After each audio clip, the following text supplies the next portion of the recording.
Hello, Gracie. Welcome to the Natural Birth Co podcast. Hello. Good to have you back, my friend. So good to be here. And live and in the studio, face to face. So glad to have you home. Yeah, it's so good. It's honestly been so good to be home. It's exciting. It's exciting. So for those who may be just tuning into this episode for the first time, Gracie is pregnant at the moment and we are doing a new series called, what's it called? The Journey to Pregnancy, or The Journey Through Pregnancy.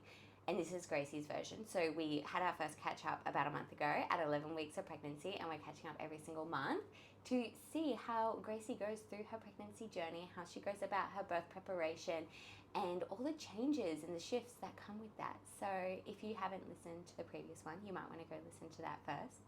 And here we are. Do you want to say how many weeks pregnant you are today? 16 weeks. Yes. Perfect. Yes. Exciting. Honestly, I've stopped keeping track. I've just stopped looking at the apps, and I'm just whatever. Flowing with it. Yeah, I feel a lot better that way, because it's why am I, because I found myself being I can't wait to get to this place, I can't wait to get, and I'm actually you just really need to be here and experience every day how I am, because every day is so different. 100%. That's such a great point. We just wish time away. I can't wait to get to second trimester. I can't wait to get to third. Can't wait to get to this scan. So I love that you had that realization already. Yeah, so grateful that I did already as well, because it's really shifted the whole experience, Amazing. And that's a good point of getting off the app.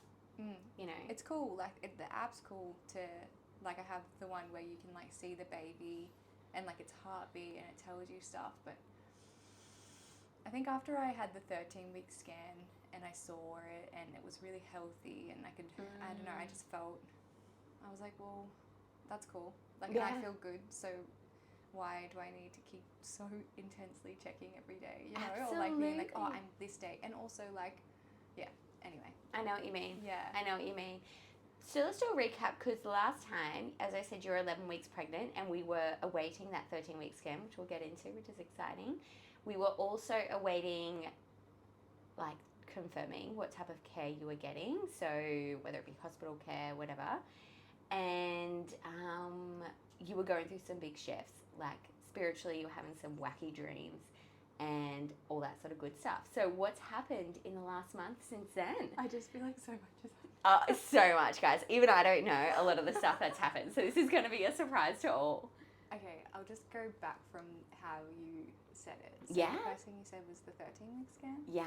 So in this time, we moved from Western Australia back to the Sunshine Coast, and we're living out in Koroiba, and it's on a bit of land, and just so beautiful and peaceful, and it just feels like the most amazing place to be pregnant and to have a baby. When I got there, I just literally started crying. I was holy crap, I didn't even know I wanted this, and I'm here.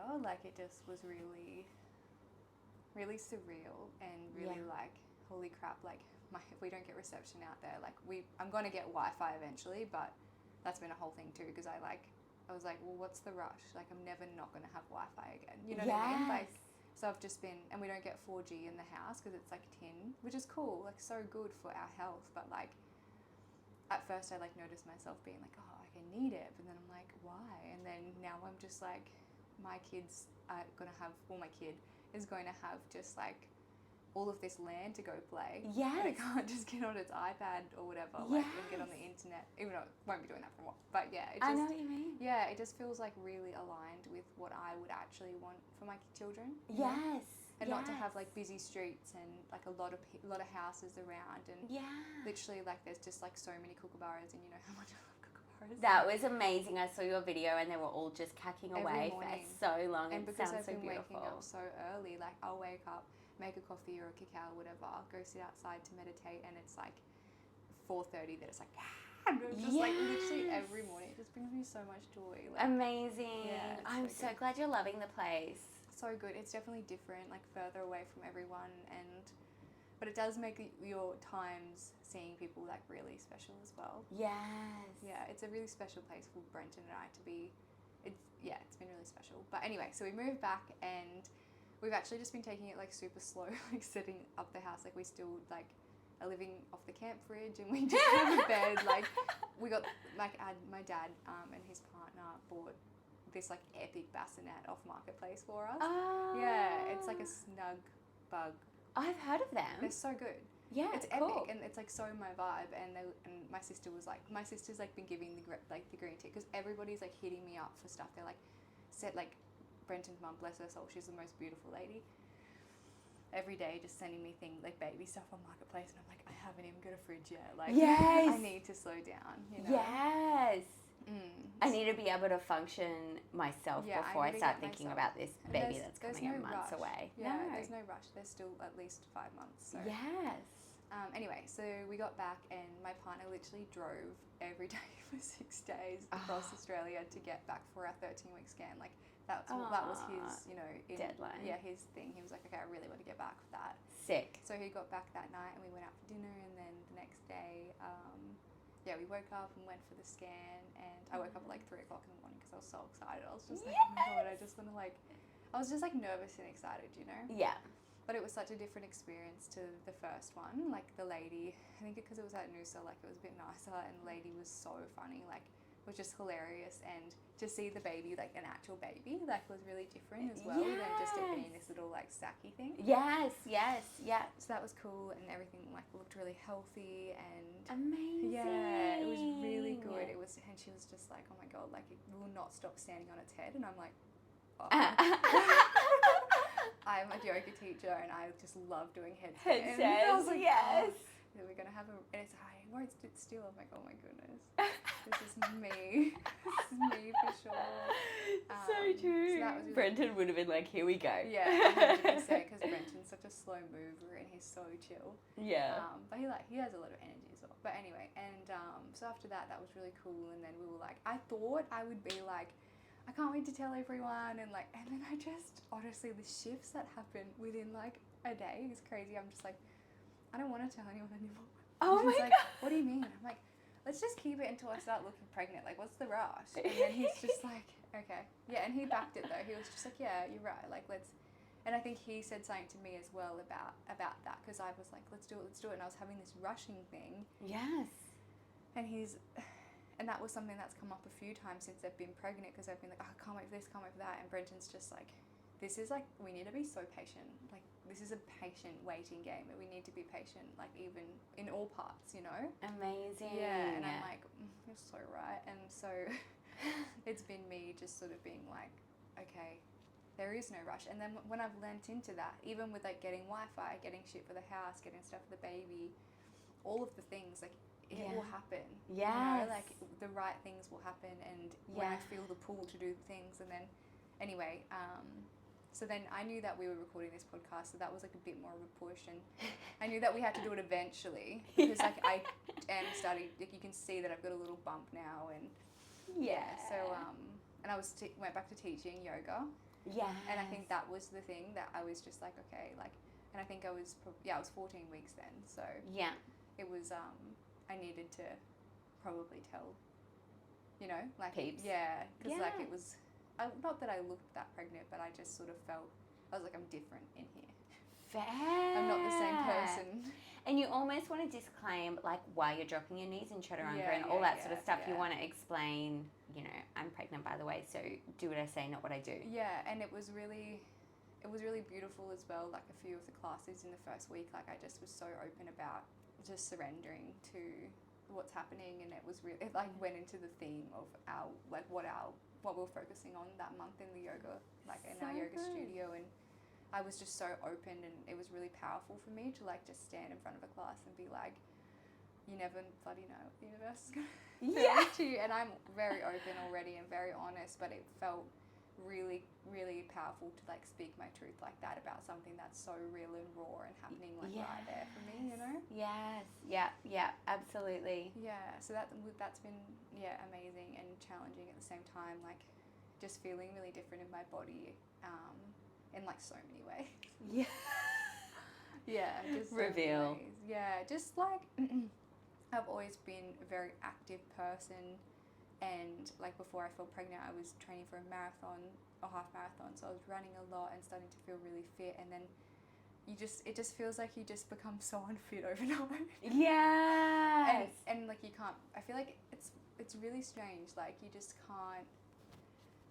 everything just feels a little bit harder physically already, which is really interesting. And I don't know whether it's, my girlfriend was like, I think it's because you're so in your body that you notice that. Whereas somebody who didn't really work out that much or whatever and was a bit more like disconnected wouldn't notice that. Yeah. I think that's totally valid. Yeah, but again, hasn't been, I've just been like trying to meet myself with more love, especially like seeing my body change. Like there's definitely been, that was hard at the start, like just seeing myself, because I've had a history of like not like eating disorders and stuff, and I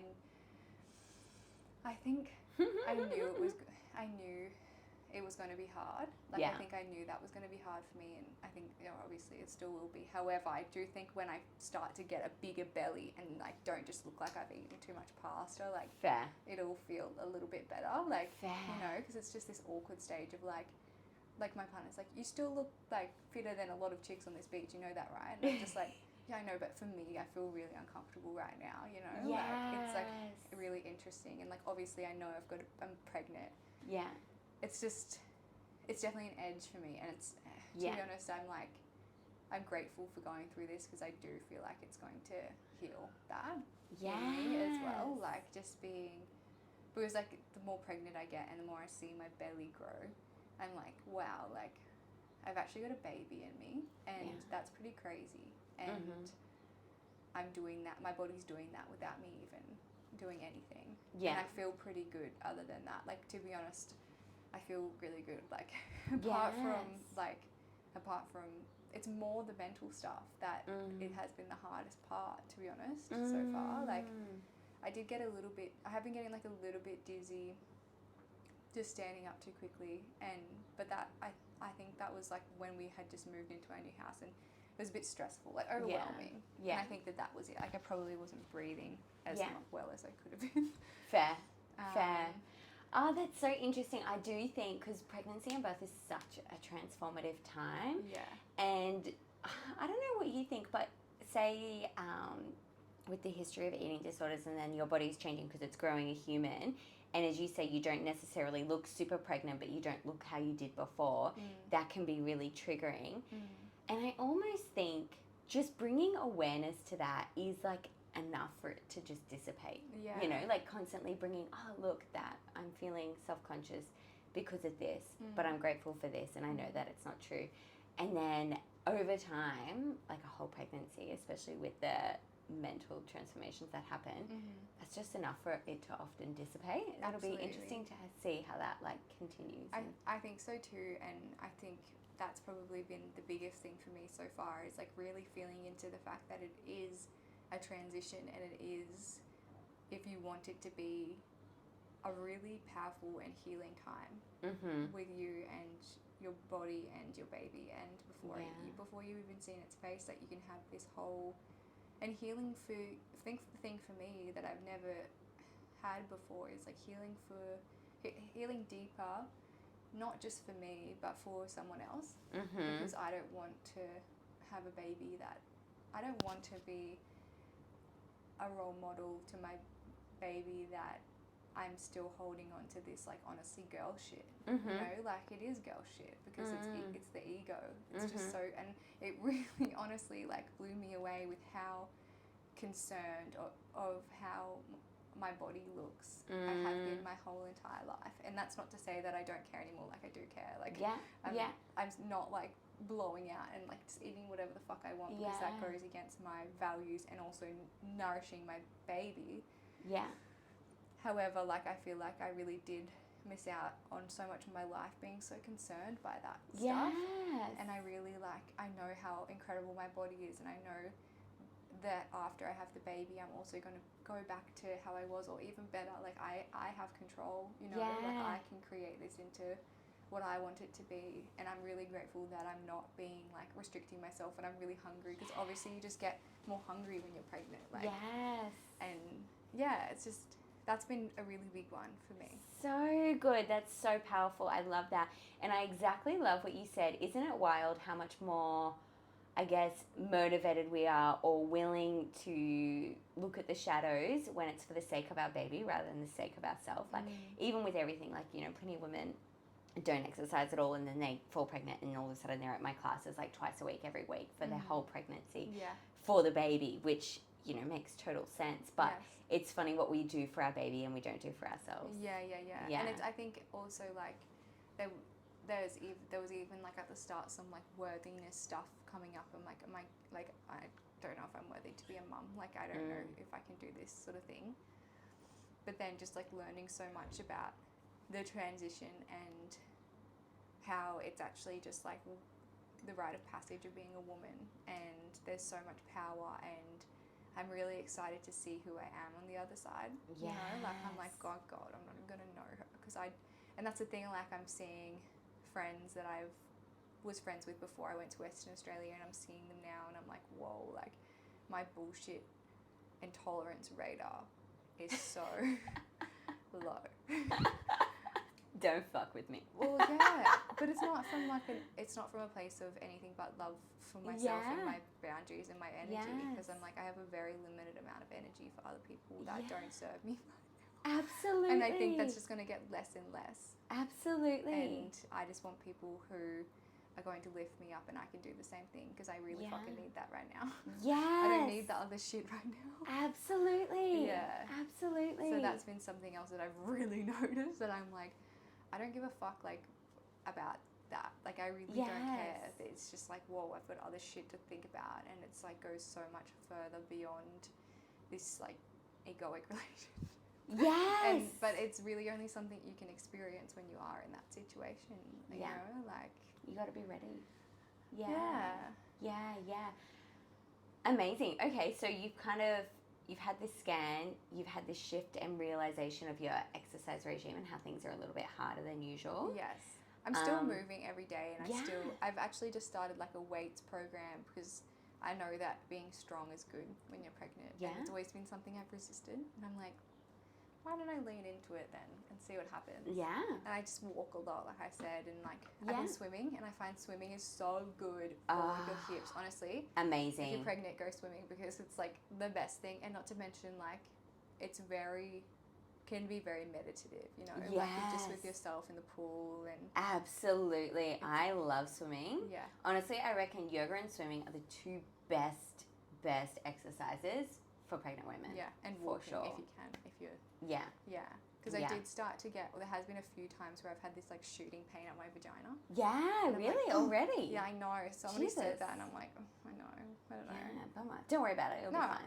I'm not stressed. It's just like, whatever. Like, and it's gone away. Would you look at that? And I think, honestly, a lot of it, like, I've just been focusing more on, like... Because my hips have become a lot tighter and, like, around my groin. So every day I just, like, try to, like... will try go on my groin, like not on my groin. Try like get into that frog pose where your knees is out and like rock backwards, and like it's actually so comfortable. Yeah. Which is interesting, because I'm so used to my body just being like so, like I've been a yoga teacher for so long. I'm just so used to being like meh. Yes. But now it's like, ooh, I really need this. Yes. Like I really fucking need to like stretch and probably foam roll. But anyway. I know. Yeah. I need to get a foam roller. I've got a ball, and it just doesn't cut the mustard with the... Oh, it's the IT band. Yes. It's the IT band. God, they're fucking consistent. They're consistently tight. Consistently tight. Yes. And they need constant work. Constant. It's a pain in the ass. I guess it would link up to your hips, though. Yeah, definitely. And I just even, like... I taught a yoga class today. I was in pigeon for so long. I'm still tight as. Like, I can... I'm just, like, need... I mean, yeah.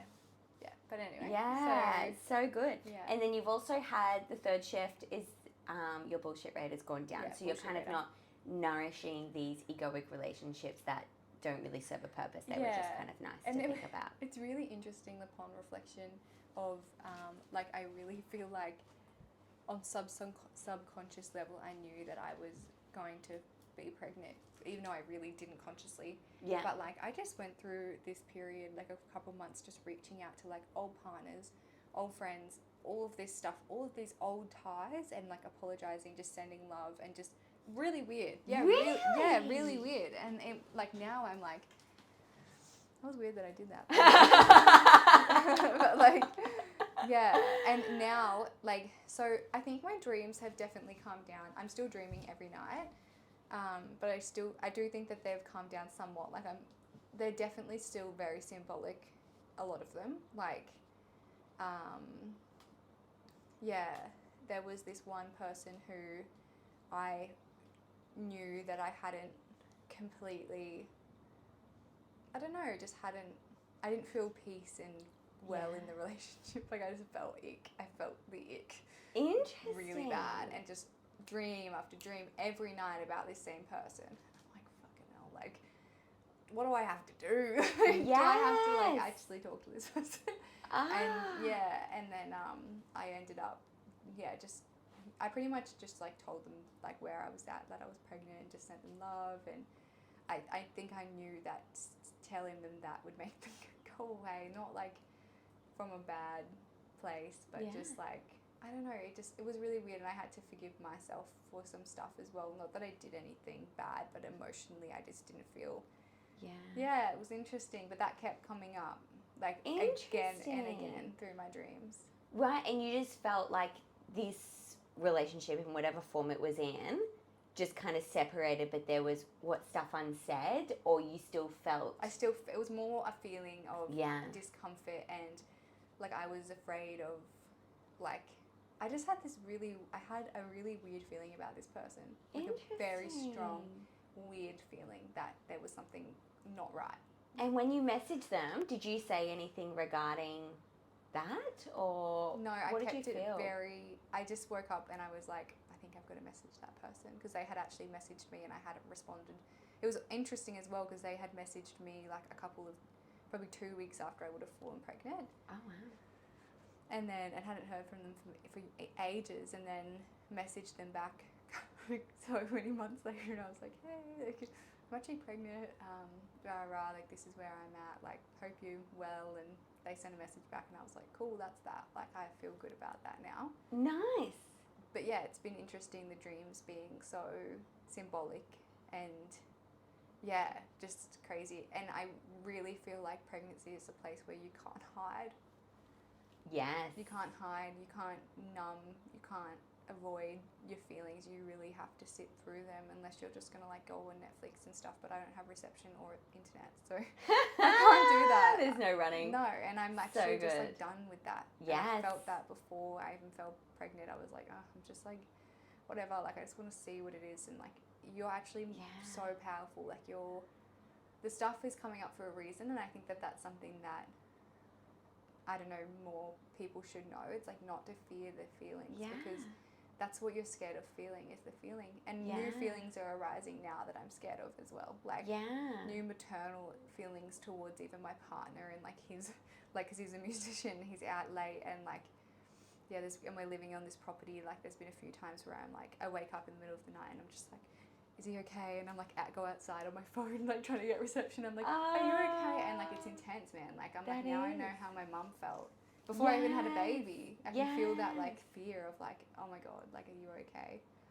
I've actually had that as well before myself, and nothing to do with maternal, but sometimes I just go through these bouts of like fearing, people are going to get hurt. Yes, it's really weird, and it's this interesting. stress, and then if you don't hear from them, you think, oh my gosh, something really awful has happened. Yeah, it's an awful feeling. It is, it's awful. It's very intense. Yeah. Yeah. So that has been coming up, but it's also good that it's coming up, because I feel like it's allowing me to like move through it, and because I don't want to be an anxious parent. No. I don't want to be like freaking out about my kid all the time. Like, there's obviously going to be an element of, you know, you want your baby and stuff to be okay, but I just want to trust as well. Yes. That it will be okay. Yes.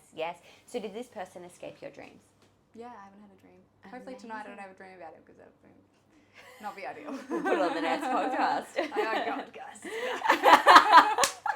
Oh God. Get out of my head. I am going to see a shaman on Wednesday. What's that again? Not really sure.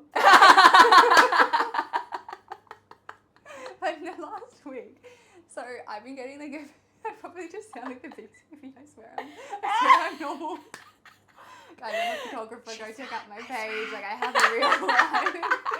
Anyway, but no, I just last week I was like, you know when you just know you're getting a message? Like I was like, it was like, in my awareness it was just like shaman, and I'm like, I don't know what a shaman is. And then everywhere, every conversation I spoke to someone, they'd be like, and I went and saw my shaman, or go on YouTube and it was like shaman this, and I'm like, Wow. I think I need to go see this shaman person, whoever this person is. Amazing. So then, and then it just happened so effortless, and this shaman ended up like having this like deal on, and I was like, I'm gonna go.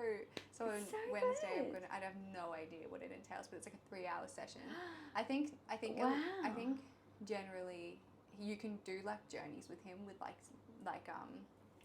mushrooms and ayahuasca and stuff, but I'm not going to be doing that. But he does things with like, I think he does like drumming. I don't really know, guys, but I'll tell you. On the next podcast. I have a feeling. So yes. I don't know. I think it's just going to bring me into my heart and less out of fear, because that's really what I'm trying to do.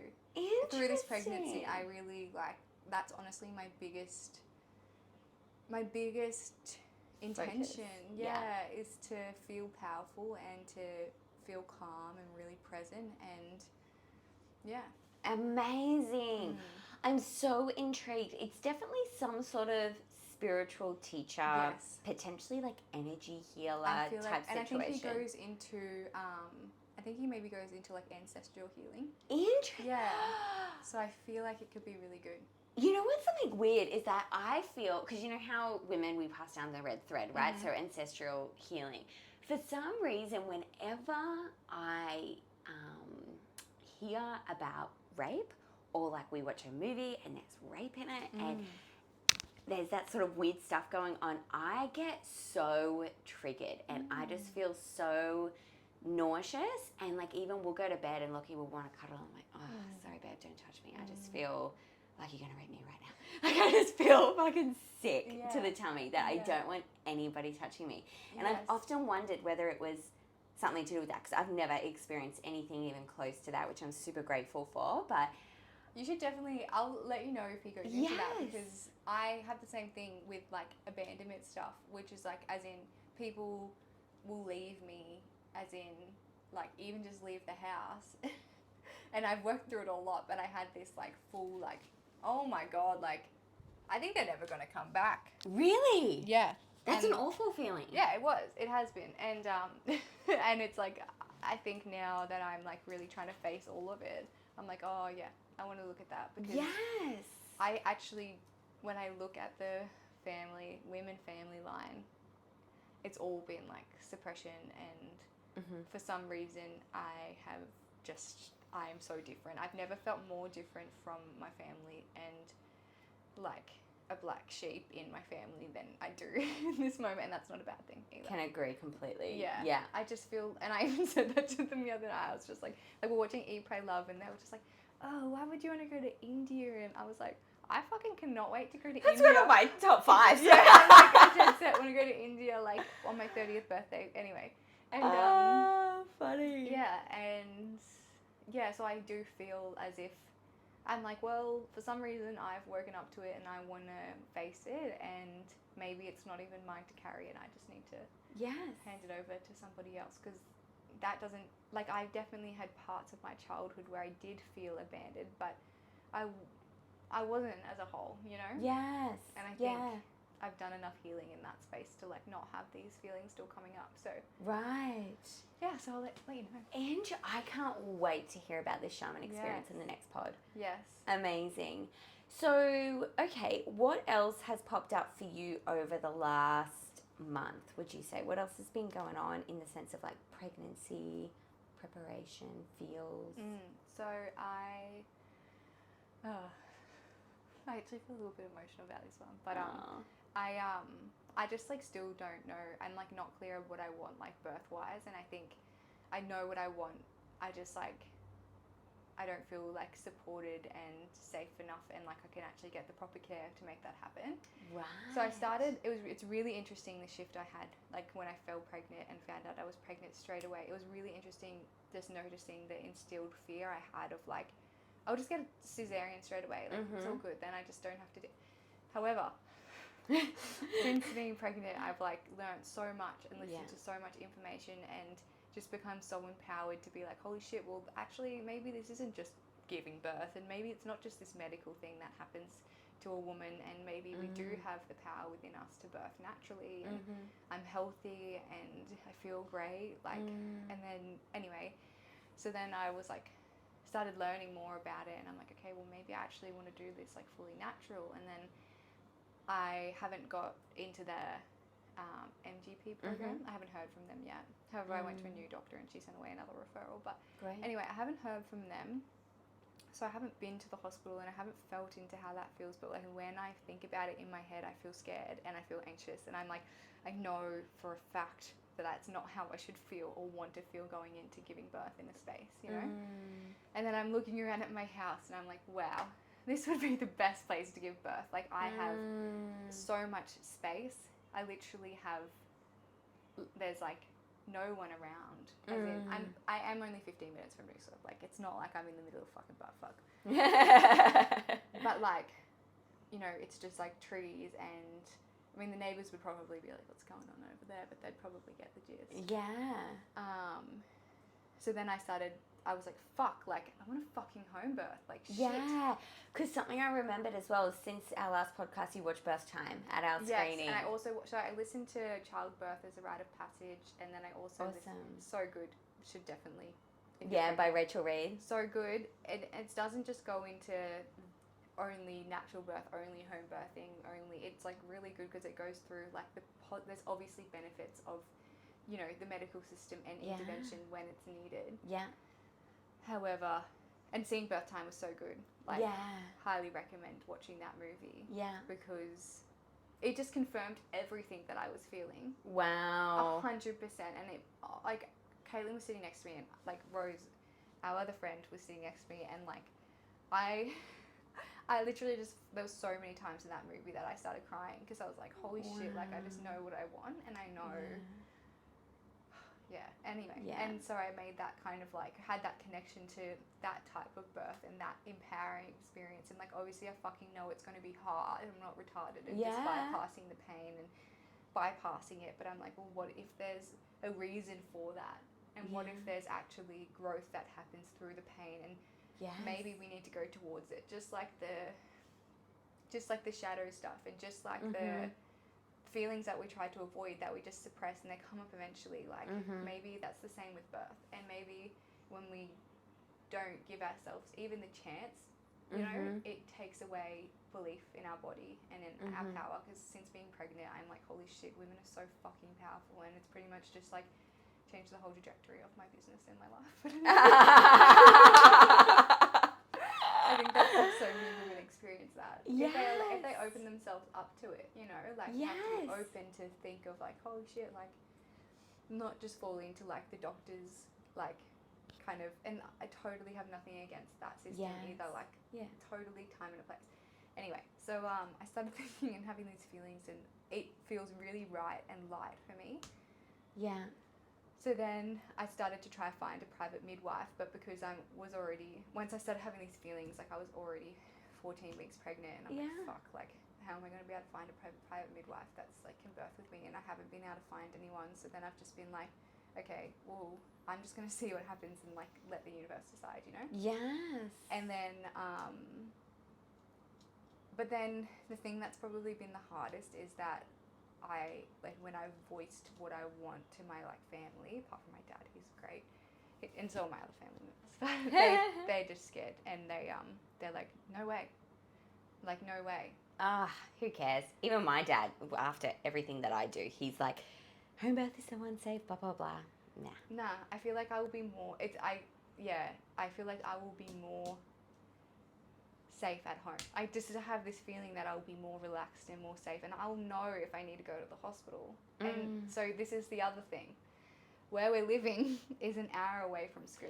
That's the only thing that has come to my mind. Oh my God. And every time I think about that fucking car ride to the hospital, there's no fucking way I'm going to be in the front seat sitting up. No. I'm going to be illegally on my hands and knees, probably in the boot or in the back seat, which like isn't ideal. I also don't want to birth my baby in the car. And there's just so much. I'm like, holy shit. And like Noosa has a hospital that's like down the road from us, and like I know that if anything was to happen, I could go there and birth there. But yeah, this is the thing that I'm unsettled about at the moment, because it also like really frightens my partner, and I think it's just because he doesn't like, he's such a beautiful and powerful man, and I know when he, like, learns enough and stuff, he'll be fucking on board. Yeah. However, we also, like, lost a close friend last year in childbirth, and I think that is, like, it definitely is, it's the thing, it's triggering for us. Fair. But I also think that was, like, I also think the universe is at play in all of this stuff, and I think that was something that was out of everyone's control, you know? Definitely. And I know this story that you're talking about. She, like, that would have happened even if she was in hospital. Yeah. With what happened to her. Yeah, she did go to hospital, and anyway.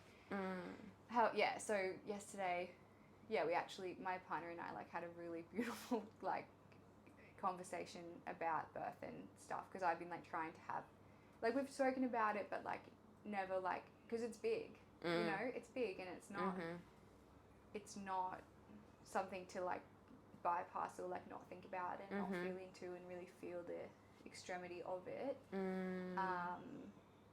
And I just said, hey, like, this is what I want, and it's okay if you don't feel comfortable with that, and I'm more than happy to, like, lean into going to the hospital and to be okay with that, because I'm adaptable, I can fucking do that. However, one day I want to birth at home, and I want to have that experience, and we just ended up having this, like, really in-depth conversation about it, and he just, like, he's so beautiful, like, he just pretty much told me that, like, he's like, you know, it's fucking hard, obviously you going through this, it's really hard, but it's fucking hard to see you go through it, and he's like, I would take it all away if I could. And then just, like, I just said straight way back to him, I was like, but I think I need to go through it. I think it's something that I need to go through to connect to my body and to the baby, and to go through that, to really become the best mother I can go through. That's what I feel in my body for some reason. I don't know why. That's just how I feel. And it was this really beautiful moment, and I just feel like it's already bringing us closer, like, no matter what happens, you know. And sometimes, you know, the reality is that sometimes mothers do die in birth. It's a dangerous thing, sort of. I know what you mean. It's a lot for the body to go through, and there's things that can go wrong. And I think being honest and open with yourself about that, but also like, it's also the cycle of life, and not being, you know, like, hell yeah, keen for that. Obviously, no one's keen for that, but like, it's just also not being afraid of it at the same time, just the logic of what it is. What I am afraid of is going to the hospital and, like, having my rights taken away, and not having the opportunity to, like, birth naturally, and being scared and feeling controlled, and that's just, like, not what I want. But I also know that Screw's epic hospital, and I think once I go there and see it and feel into it, I might feel completely different, and who knows, I might end up being like, I feel really comfortable. The other thing is like, who knows where I will be at, like, 36 weeks, you know, like, who knows how I'll be feeling. Things can change. I might have to, you know, go get a planned C-section. I actually have no idea. However, like, this is how I'm feeling in this moment. In this moment, yes. Interesting. So it's a bit of a, and I also haven't spoken to, like, anyone about it. Like, I haven't spoken to you about it, because I was like, oh, I really should talk to Amy about this. Like, it'd be great. Like, I know so many private midwives. I know. And I'm like, oh god, I'm just sitting here like, I know, just pondering it. See, but that's so positive. It's just ponder. Let your thoughts go. Let your thoughts go. Like, 2 o'clock in the morning, I'm like, thinking about that. Yes. Who am I going to have there? Where do I want to do it? Yeah. The only other thing, do you mind if I say a couple of things here regarding what you're talking about? Like, there might be other people who are feeling this. Absolutely, as well. 100%. So, as you know, I love home birth, and the statistics show that home birth is actually what is safest for term low-risk mamas, as opposed to hospital birth, because you're so much further away from interventions. You're looked after by a midwife who knows your desires. You are not so readily available to the epidural, which, as we all know, during birth and during the intensity of birth can be more tempting. So it is what's safest for term low-risk mamas, and at this stage, that's what you are. And who knows if that'll change later on. Unlikely, but possible. But the only other thing to consider, and I love what you said, and that's something that I back so wholeheartedly, but I can never say that to an actual pregnant woman, in the fact of people can die during childbirth. Yes. Is there any point worrying about it? no. Like, there is no point worrying about it. It is so, so rare in this day and age, which is because we obviously give birth in hospitals majority of the time. So that can be saving. And the only thing that I would mention is that if something was to happen during birth or after birth where you do need to go to the hospital for help, you're a long way away, which is the only concern. Yeah, so just totally agree. Just in general, long way away. So I'm like, all right.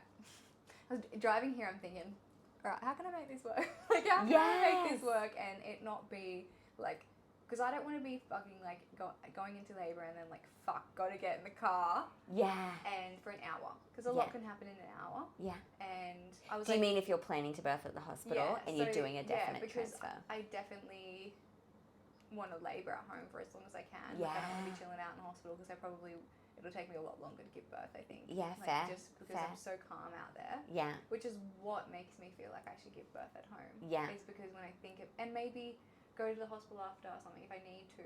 I don't know. Yeah. Anyway. If you get birth and then straight like afterwards your placenta comes out and you stop bleeding and all is well, you definitely won't need to go to the hospital. No, and that just makes me feel so at ease. Yes. Because even the doctor's appointments have given me, I'm like, this feels really weird. Like, I don't feel like I need to be monitoring myself. Yeah. And I feel like the stress of the appointments is worse at the moment. Interesting. Not that I have that really? Yeah. Yeah, but I did feel like that from the start. You did, yeah. But now I'm like, I don't have to go to like, we are going to go get the 20-week scan or whatever it is. Because I think we're going to find out the gender. Yay! Yeah, I think so. Although I'm like, should we? And my partner's like, what? Like, I'm changing my mind every day. He's just like, are you serious? Like, all this time you've been wanting to tell people you want about, and I'm like, yeah, but how exciting will it be? But it's like, it's a boy. It is the biggest surprise you'll ever experience. Well, but you'll have more babies, so yeah, up to you. Yeah, there's no right or wrong. Oh, look, to be honest. So conflicted. I'm like, nah. But also, we'll go and get the scan and make sure everything's all good. Yeah. We go to the same place. That was great. She was fucking hilarious. So good. Yeah, I loved it. It was great. I wonder whether now you're at the sunny coast, you're settled, you're booked into SCOO, maybe, like I think definitely... No, I'm not booked into SCOO. You're not booked into SCOO. But they've sent a referral though, yeah? Yeah, so does that mean I'm booked in? Not necessarily, but you're not booked into MGP. No. But either way, you'll definitely be able to go to SCOO sort of thing. So maybe you can kind of just, because you are like, you know, unsure of exactly what the right decision is at this stage, which is awesome and fair. Maybe you can kind of keep both balls in the air and do some appointments at SCOO, feel it out, see how you feel with the midwives there in the form of care you'd be doing, and then also keep looking for a private midwife. Yeah. And I can give you a bunch of recos after cool. this. But, and then see what suits, because the thing is with private midwifery as well, and I feel like this is going to be extra important for you, is you've got to jibe with the private midwife. Yeah, 100%. Yeah. Because I think I know who I want to have at the birth, and it's literally just Brenton and one of my best friends she's just got the best, she's been at a lot of home births before. Cool. And she does Reiki. She does a lot of stuff, but she does Reiki, and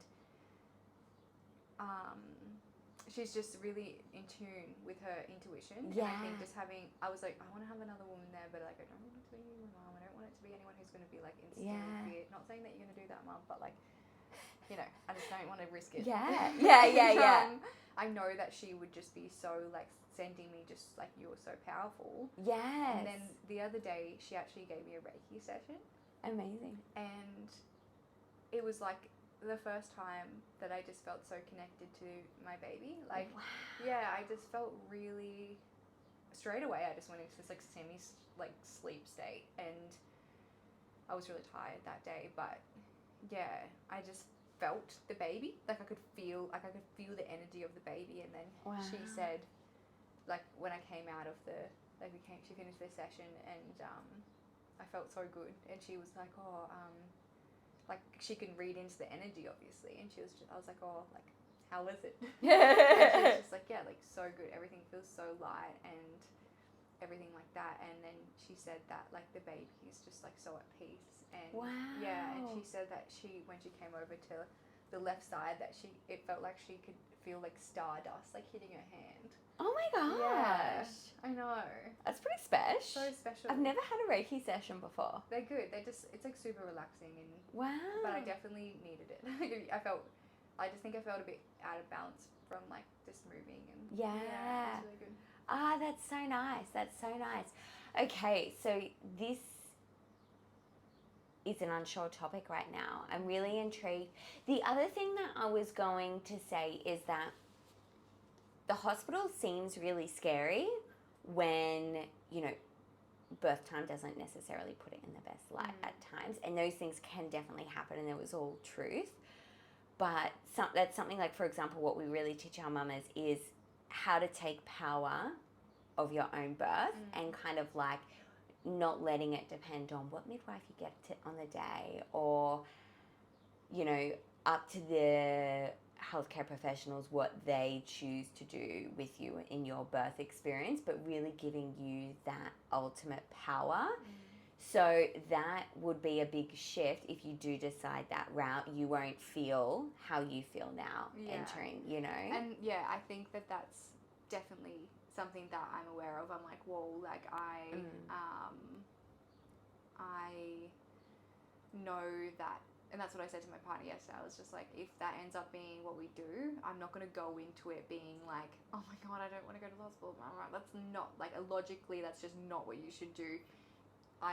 We can make it a sanctuary in there, all good, dim down the lights, we'll put Sacred Earth on, chuck a couple of candles on, get a diffuser happening, it's all good. Absolutely. And I think Brenton is so strong, and my friend Jade is so strong, that they will stand up for me. Absolutely. As much as I'll just be like, look, this is what I want. And the other thing is, like, I feel like when you go to the hospital, it's so much easier to have an epidural, obviously, because it's there. Yeah.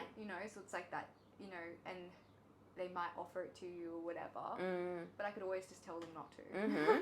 That's exactly right. So one, you could say, like, definitely don't offer me the epidural. I ask for it if I want it. And then you can have your own, like, side plan to that. But then as well, you can also say that Brenton and Jade are the only ones to communicate to you, and the midwives can communicate to Brenton and Jade, and then they can pass on the message. So, for example, if they're like, we think she should have an epidural, then Brenton and Jade can be like, no, that's not in the birth plan, that she doesn't want to have that. So, no, I'm not going to say that to her. So then that kind of just softens that.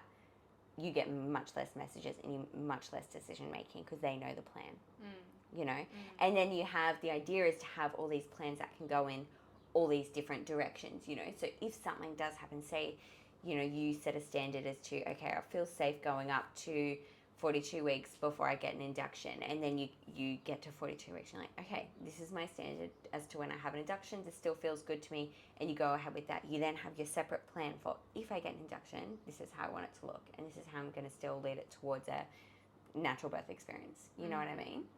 Yeah. It was interesting when I called my grandma and told her that I was pregnant. She goes, well, you may as well, she goes, well, don't think about writing a birth plan, because if you do, you may as well just book yourself in for a cesarean. This is what I'm dealing with over here. I was like, thanks, Grandma. Love that. Love that. Oh my God. I was just like, yeah, as long as I have a healthy baby, right? I was like, oh my God. And as long as I don't have a home birth, right? Yeah. I know, if I tell, that's what I was saying to my partner, I was like, we never know what's going to happen. I could go into labour at 38 weeks, and I could go in so quickly that I'm like, we're having the baby here, because I know in my body that I will birth it in the car if we get in there. Absolutely. And you call the ambulance, and the Noosa ambulance will come straight there. Yeah, exactly. So you just never know what's going to happen, and I'm trying not to overthink it, and more I'm trying to just fantasize my ideal birth outcome and not focus on the scary fear outcomes, because I was like, I just don't want them to like interfere if they don't have to, and like all the fear stuff, but then I can't focus on that, because I'll probably manifest it if I do. I know what you mean, and this is a really tricky balance I find in pregnancy, where as you say, I completely agree. You don't want to focus on stuff. You don't want to manifest it, and you don't want to be kind of dredging your mind with like a pessimistic view, right? But in the same breath, we don't want to like pretend like it doesn't exist and be all like fairies and daisies and then, maybe make a wrong call somewhere along the line. So what I find to be super helpful for mamas and partners and is to do this together, and I think doing this with the partner can be really helpful. That masculine energy is a little bit more kind of logical and, hypothetical rather than feeling it as much. Yeah. And what can be really good is kind of considering all your options from a place of pure logic, as if, you're discussing this for a complete random and you're kind of thinking about the logical best options for her, and you kind of make this logical best option for her without kind of emotionally feeling that as much, if possible. And kind of considering, like the risks, the benefits, which are important to consider, considering the research when making your decisions. And as we know, research does back home births very much so. As we know, research does back, inductions at certain points of time, all that sort of stuff. Considering the research and what is recommended in that decision making it a really logical perspective, and then considering how we feel and our values and what our gut says in that process as well to make that end decision, right? Like having a few different kind of components to it. So like that's our value-based decision-making process we go through in the workshop, because I find that it's a really good balance of both. Yeah, you're right with the masculine thing for sure. Yes. Because I'm definitely I'm less like it now sometimes, but I'm very much just only focus on the positive outcome and only focus on the ideal outcome, and that's great. But my partner's very real. Yes. He's very real with himself and with me, and he's like, think about everything that could go wrong as well. Yeah. And at first, when like that showed up very early in our relationship, and I was like, well, why are you even entertaining that? Yeah. Like, you're gonna bring it in. You're killing my vibe. Yeah, literally. I was like, we're just not gelling right now. We're not on the same page. And then, but I think with birth, it's a little bit different. It's a little bit different than just like, thinking about something dumb, like I know what you mean. how your day's going to go or whatever. But it's like birth is a bit more there, and it's not just me to consider, as in there is a baby in there too, which is the main thing but that is why I would want to birth at home. Because I would love to have, I would love to have him or she come into the world in a relaxed environment that was their home, and we could have that connection. And not to say that we wouldn't get that at the hospital, but I know what you mean. There's just more room for that not to happen. But we'll see. I know what you mean. That's super exciting. Super exciting. So how have you been going about searching for private midwives? Well, to be honest, I had this one day of like, I was like looking for one, and like I was talking to someone on the phone, and like all of them was saying that they were already booked out for April, and I was like, fuck. And because as well, like when I saw the doctor about my when I saw the doctor about my 13-week scan, she was questioning my due date, because she was like, my period was way earlier than what they have, it was measured at first. And then she was like, well, it's not a bad thing, like it's not bad, and that's what I was saying to you on the phone or whatever. But I'm like, gosh, imagine if it came early, Right. So sorry, your date based on your period was what date? So I got my period on the 5th of July. Okay. So that's like almost 2 weeks. Difference. Which is fine. But in like, the due date? Then the due date. And the date that you're going off is 2 weeks earlier or 2 weeks later? I'm going off the due date. Okay. Because the doctor told me, the most recent doctor said, if I was you, I'd go off your period. Right, yeah. And then, that's why as well, I was like, well, I don't really, like, I don't know. And it doesn't entirely matter, like, babe will come when babe's ready, but, and it was measuring bigger. That was the other thing. Right. So she's saying to go based on your period, which is April. The due date's April, based on your period. Based on my period, due date will still be in April, but just like very early April. Early, based on the scan. 20th of April. The only thing, and it seems like nothing right now, the only thing that's tricky is that, say, if you get to 15th of April and you haven't gone into labour yet, and they're kind of wondering, you know, oh, you're 2 weeks overdue now, like you should be induced. No, but my due date, it's in April, so that's why I'm going to keep the due date then. Yeah. So, and not be like, that's what the doctor said. She was like, let's keep the due date at later. Yeah, later. The later one. Yeah, oh, good. That's what and I was like, cool, I feel good about that. Like, because even if it is growing, if it's bigger and it's more further along, it's probably a good thing. Yeah. Oh, good news. Okay, cool. I like that. Yeah. But who knows? It could have just like, who knows? Who knows? And who knows when the fuck the egg came out? Like. Yeah. Well. Yeah. Yeah. You do a bit? Oh, I know the day that we conceived. I know the day that we had sex, and that was the day. Because it was like we were... That was the day the egg came out too? That you ovulated? As well? Yeah. Ah, yeah. Sick. Yeah, so I know that date. Ah, nice. Yeah, okay. But then it's like, well, lots can happen. You know? Yeah. I don't know. We'll see what happens. We'll see what happens. Who the heck knows? And this is the other thing that I was thinking about. It's like, well, I get it. Like 40, 42 weeks. 38 to 42. Yeah. Whatever. But it's like, sure, babies grow at different rates as well.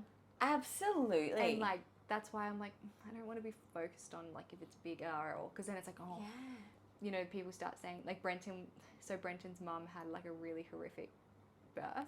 And Brenton was a really big baby. And I can't, she told me what happened, but I think I may have erased it from my mind. Fair. And because she had to like go through healing after it, you know, like it really traumatized her because he was a big baby and she's a small lady. Yeah. And like I guess obviously when you're partnered to a big man and people are saying that around you, I was like, I don't fucking want to get that in my head. Yeah. I was stressing the whole time that this thing's gonna break me because I will be fine. Yes. Keep in mind, yes, it's half him, but it's half you as well. And your body is the one growing it. It's not going to grow a baby that you can't birth. Yeah, exactly. As like a rule of thumb, obviously. There's randoms, but yeah, that's the stuff to not focus on. Yeah. You know? Yeah. Perfect. I love that. Yeah. Has there been, okay, so in the sense of care, pending very much, but am feeling the need for it. Yeah, the pull towards home birth. And also just the need for extra care, as in like, I'm like, well, like I actually want to talk to someone about this because that's something that's not Brenton and not like, you know, like I have beautiful friends like you and stuff, but you've also got your own business. I'm always keen to talk about pregnancy, babe. I know. And I have another friend, one of my other girlfriends, Carly, she's into it. Well, she does it as well. And I don't know. But it's also like to have that person that's like dedicated to you and is in your journey. I totally hear that. Yeah. So I think that's something that I should look into. But honestly, things have just been a bit crazy with moving. Yes. One other thing I was going to mention as well, like while you're on the side looking for a private midwife, interviewing, seeing how you go, actually finding one that you like and not like, but vibe with for a birth. When you do start at SCOO, in the meantime, you can get one of the outreach clinics. Have you heard of this before? Mm-mm. So we have our SCOO midwives and you can get your appointments at SCOO, but then there is an amount of midwives that get spread out to various places on the coast. We call them outreach clinics, and there's one in Noosa. Okay. I know a lady called Christy who is freaking awesome. She used to do them, but I think someone else might do them now. But it's just at Noosa Hospital, I'm pretty sure. That would be perfect for you in the meantime, and if you continue, because then you don't have to go to SCOO ever until birth.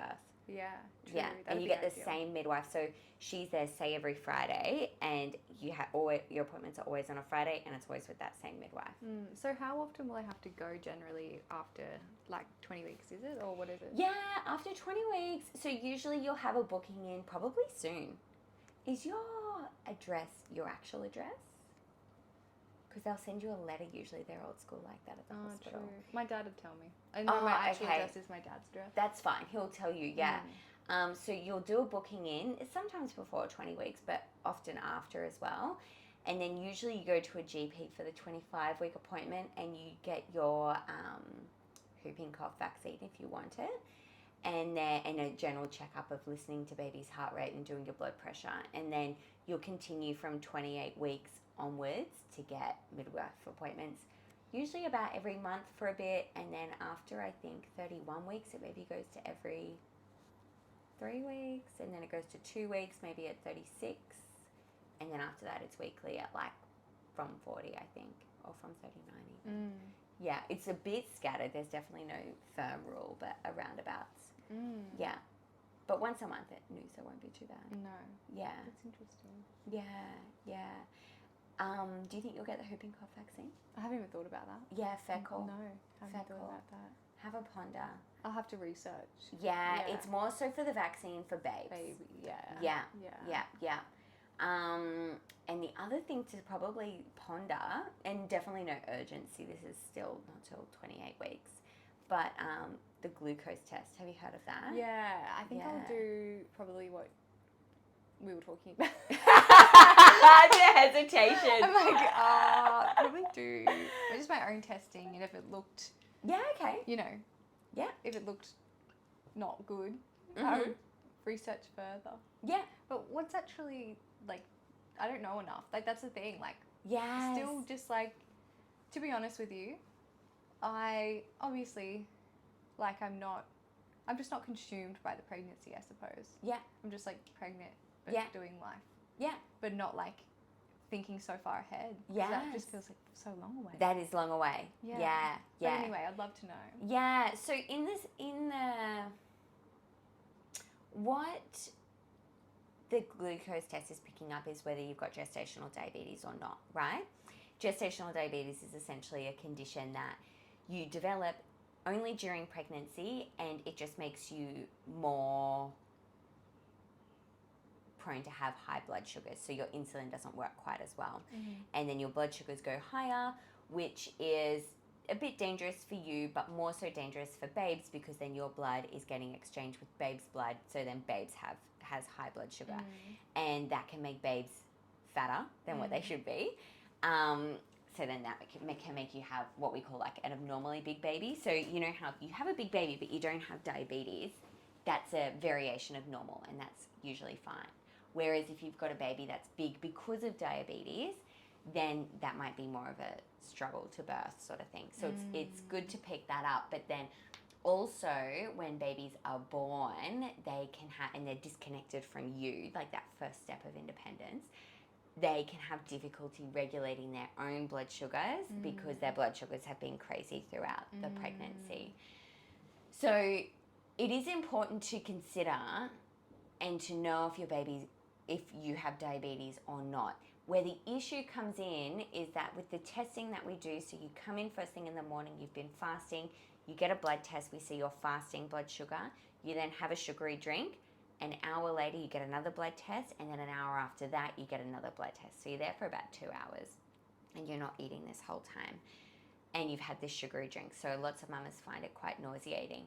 But the issue is that these blood tests, we have these limits on. So if your fasting is below 5.1, I think it is, and then the 1 hour's, on top of 5.1, on top of the 1 hour one, and on top of the 2 hour one, if any of those readings are higher than the standard that they set, then you get this label of GDM, of gestational diabetic mum. So the M doesn't stand for mum, by the way. It stands for mellitus or something, but that's just what I said. So with that, once you get this label, this is the trickiest things when it comes to the hospital setting, is once you get these labels, they're really, really hard to get rid of. And once you get these labels, you get put on these certain protocols that they really push you to follow. So for example, once you get this label of being a GDM, then you have to be like induced early, or they're going to push for that. And baby has to have blood sugar for 24 hours after birth. So that's a little prick in the foot where their sugars are getting tested. We have to make sure they feed every 3 hours, which babies newborn often don't want to feed every 3 hours. So it ends up being kind of like a bit of a forced feed. And it can just start all of these kind of dramas. It can often lead to formula feeding, all that sort of thing. Which again, if it's true and baby is struggling to maintain sugars, then it's great. It's important. And that's an intervention that can be helpful so that babes keeps their blood sugar up so that the brain is nourished. But a lot of the time it's overkill, which is where it can create these complications over fucking nothing.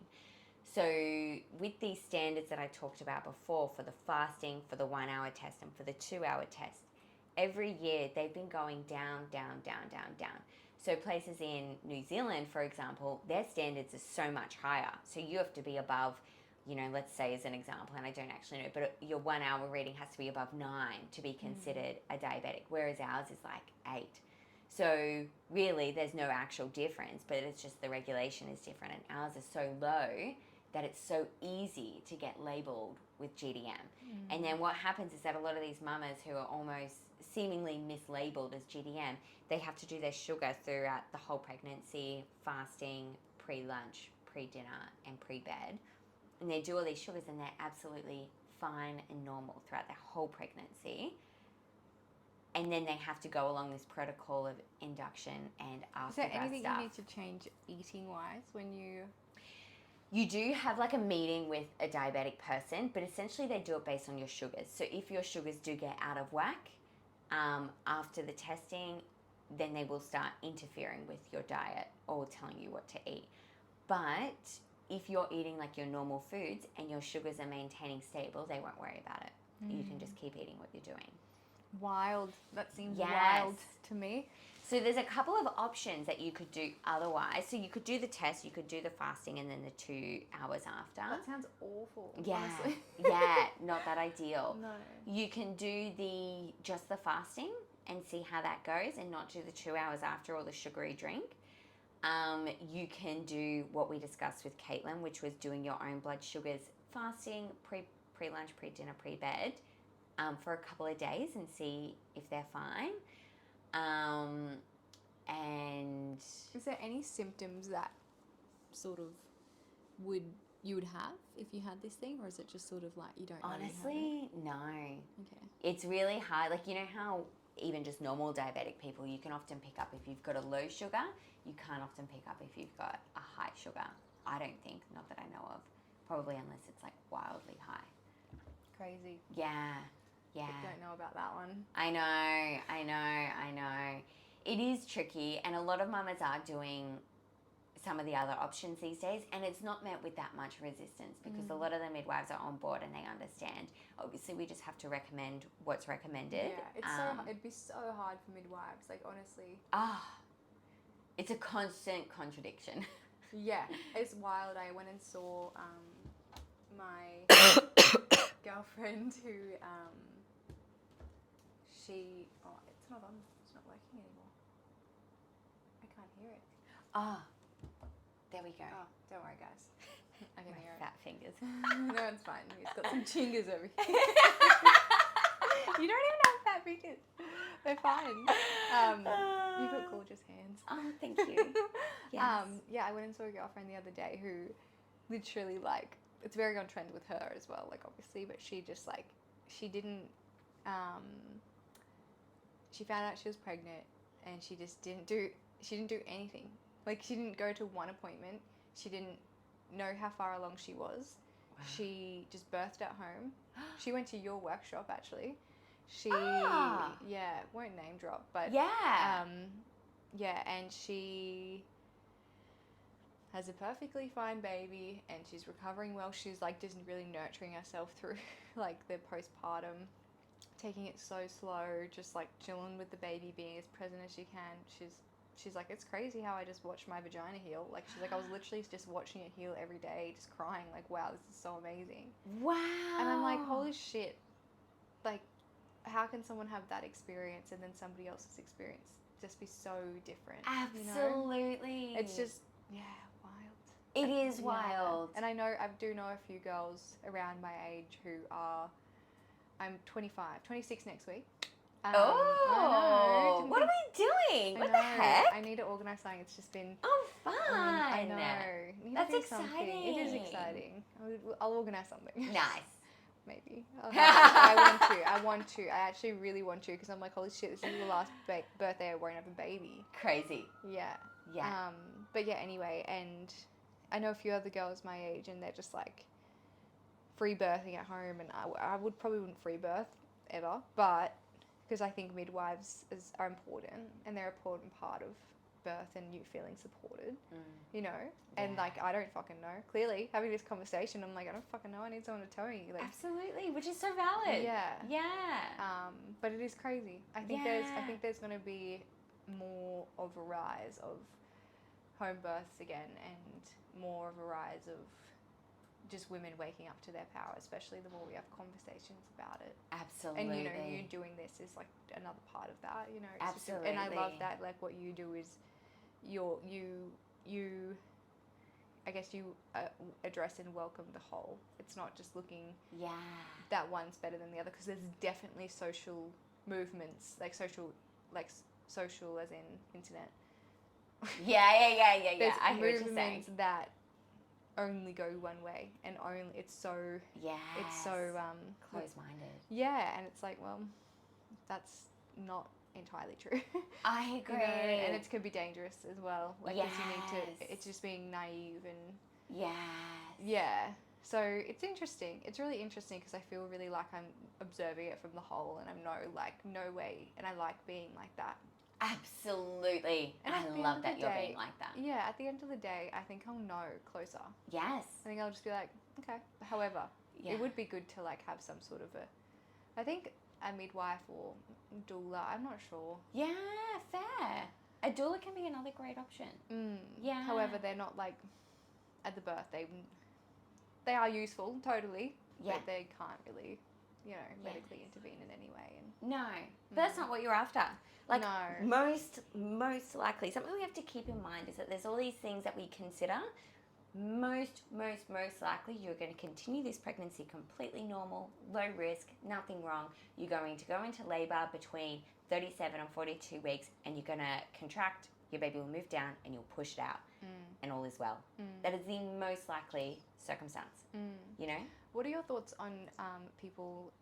Just turned into me interviewing Amy. I love it. What are your thoughts on... I've heard in my many YouTube video watching... Yes. I've heard a lot about people talking about how their body took over and pushed it for them. Definitely. Yeah. Definitely. So this is something that when I heard that, I was like, that makes sense. Like, you know, the body is growing the baby. It's not fucking just being like, la-di-da-di-da. It's like working really hard to grow this baby. It must have an exit plan. Yeah. Like, surely there's an exit plan going on here. Absolutely. It's and it's like, embedded so deep. Yeah. We know exactly what to do. Yeah. So, we know like, exactly what to do. I think we've had that brainwashed away. Yes. You know? Yes. Of like, you don't know what to do. Like, it actually kills me that there was women getting strapped down to bed and, oh my God, like, fuck me. I'm so sad for them. Yes. Same. And no wonder people like your grandma are so fucking scared. But she had a normal birth. Good. Like a natural birth, but she still has these, it's weird. Yeah. A lot of fear there. Yes, definitely. It's full of fear. So, what was your actual question? I was asking about the pushing your body. Oh, yes, pushing that's right. For you. So it's interesting, and Caitlin will answer this question really well as well in regards to this part, because it's actually to do with the pelvic floor and the pushing muscles, right? So if you imagine, we have our pelvis, so you've got your hips, you've got your symphysis pubis at the front, and then the tailbone at the back. And then there's this big cavity through the middle, and that's the birthing canal. That baby rotates and moves their head down. So throughout that cavity, it's strewn with a whole bunch of ligaments and tendons and muscles that go throughout the pelvis. Now, when they're balanced, which is what we focus on in the body balance workshop, when they're balanced, baby moves down, and the ligaments guide baby's head to flex, chin to chest, and rotate their way through the pelvis, through the bony pelvis. We've got a bony skull going through a bony pelvis, and there's a particular roadmap on how baby can navigate their way out in that position.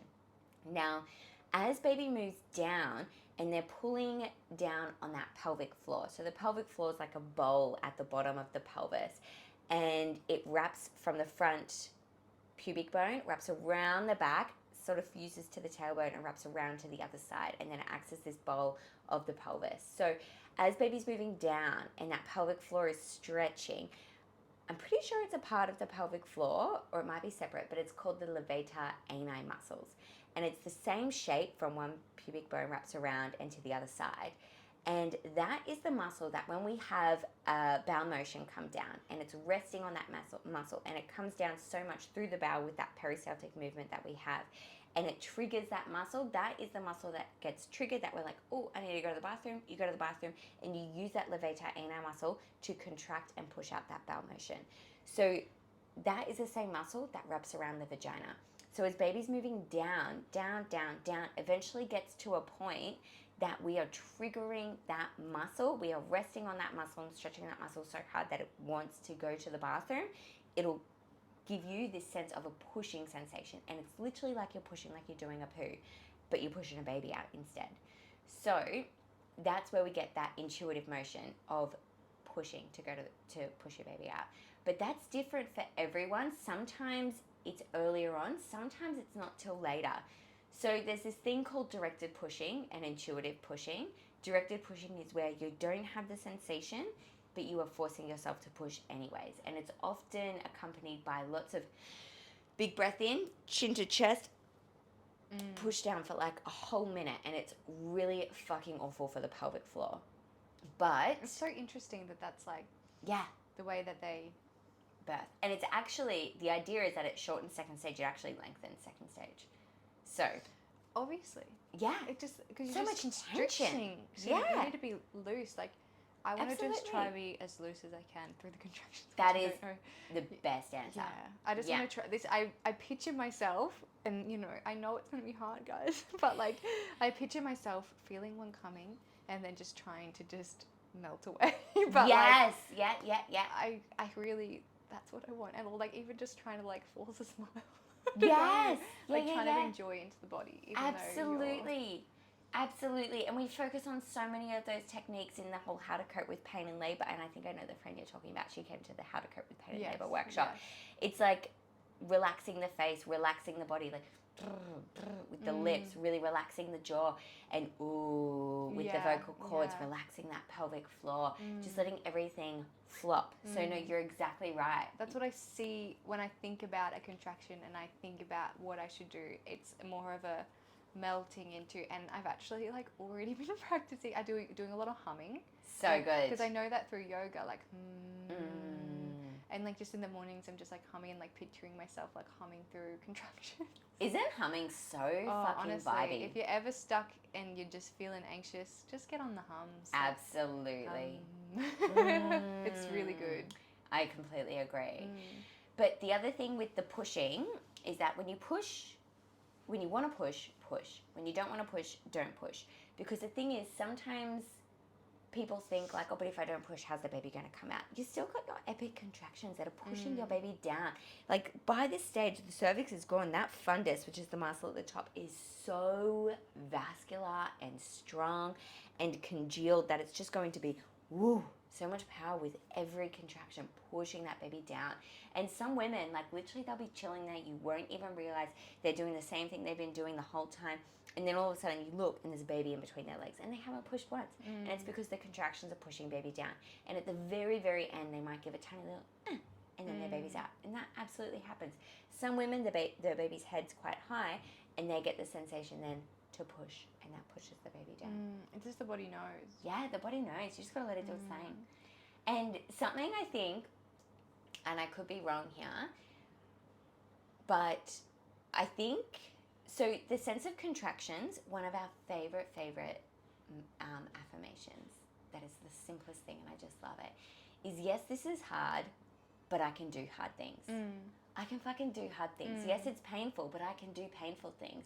It's this positive, progressive, physiological sensation that's birthing my baby. It's not something I need to run away from. So even in the sense of you being like, I know it's going to be hard, but I want to melt. It's like you like the two can coexist. Totally. Relaxation, calm, joy, and fucking doing hard work can coexist. It's kind of like ease. Yeah, and it's hard. like that's just like life, really, isn't it? Absolutely. Like it's not, and I think that that's something that I've even just been thinking about in general is like because we always want to take the path, like as humans we live in so much comfort and we just want to take the path of least resistance and we want it to be easy, but like that's actually not where life is. Like, No. it's just going to stay the same and stagnant. And Yes. I think, yeah, that's what made me think, oh, well, maybe there's something to the pain. And Yes. knowing that as well, like, the contraction will end, labor will end, however it ends, it will end eventually. And it's not going to go on for a week. Absolutely. Unless you're in, like, early labor for ages, but, like, that's different. Yeah.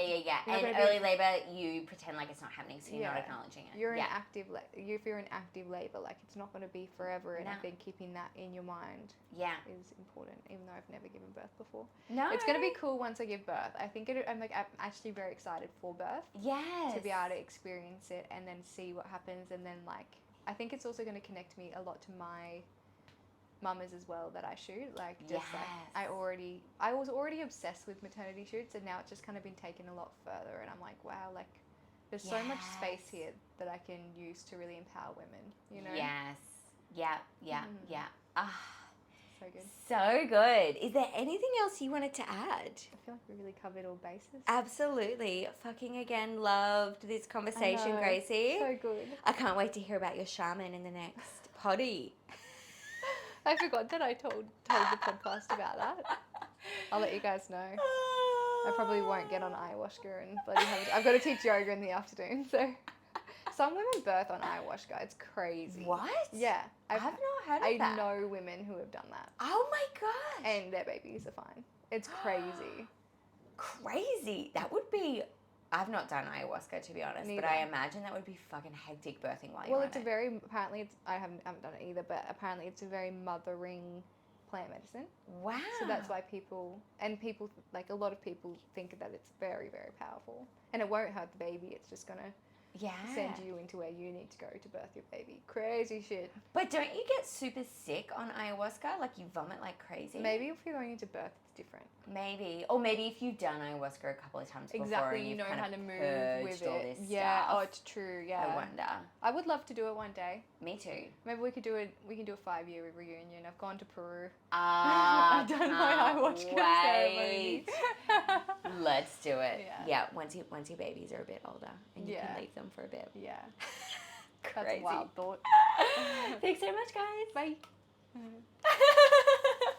God. What a crack up. That was funny. How's us just planning our ayahuasca trip on the fucking podcast? I know, it was like, whatever. Oh, it feels weird without them off. It is, yeah. I feel like absolutely. I'm not here in real life. I'm like, why isn't everything so loud? Oh my gosh. How good, Gracie. Where do you want this one? Just leave it there